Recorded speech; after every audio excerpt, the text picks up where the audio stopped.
the Compassionate Geek Podcast with Don Crawley. Now, here's Don. Janet, my wife, and I were traveling with friends through Groveland, California, home to the Iron Door Saloon, which claims to be the oldest saloon in the state of California. Now, we're suckers for anything that describes itself as the oldest or the first in its category, so we stopped in for lunch. The saloon was busy and nearly all the tables were taken, but we found one that was open and sat down.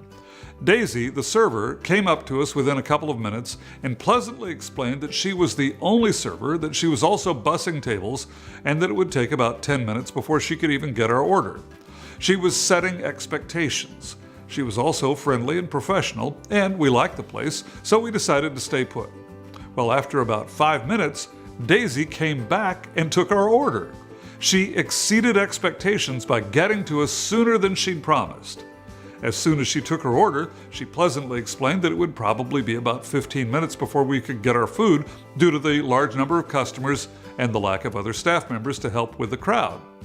She didn't do it in a whining or complaining manner. As before, she was friendly and professional. Once again, she was setting expectations. Well, as you can probably imagine, our food arrived sooner than the promised 15 minutes. We were pleasantly surprised, had a great lunch, and left feeling good about our experience. Remember the oft-quoted words of Maya Angelou, people will remember how you make them feel. When you set expectations for delivery of service, your end users and other customers can plan accordingly. If you think that a repair is going to take 4 hours, promise it in 5. That way, your customer will be pleasantly surprised when it's completed in 4. The idea is to under-promise so you can over-deliver. Be pleasant and professional, just like Daisy. Your customer may not like the idea of waiting, but as long as you're pleasant and professional in setting expectations, they'll more than likely accept what you say. Suppose that you promise something in 4 hours, but unforeseen problems prevent it from being ready on time. And when that happens, you must be proactive and alert your customer before the deadline. You never want them to call or email asking what happened. Head off such calls or emails by letting your customer know of any problems as soon as possible. People make plans based on the information they have. When they expect something at a particular time and it's not ready at that time, it can throw their plans into disarray, leaving them feeling frustrated and possibly angry.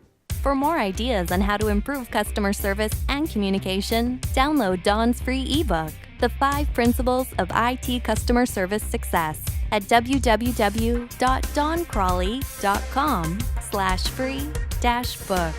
For more information about scheduling Don as a speaker for your next conference or meeting, visit www.doncrawley.com/info. Our jobs are about helping our end users work more productively, efficiently, and creatively. Now, once again, here's Don.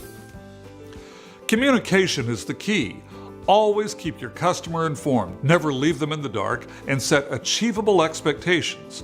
When you exceed expectations, just like Daisy at the Iron Door Saloon, your customers will feel important, respected, and satisfied. If you found this helpful, please like it and share it. I'm Don Crawley. We'll see you next time.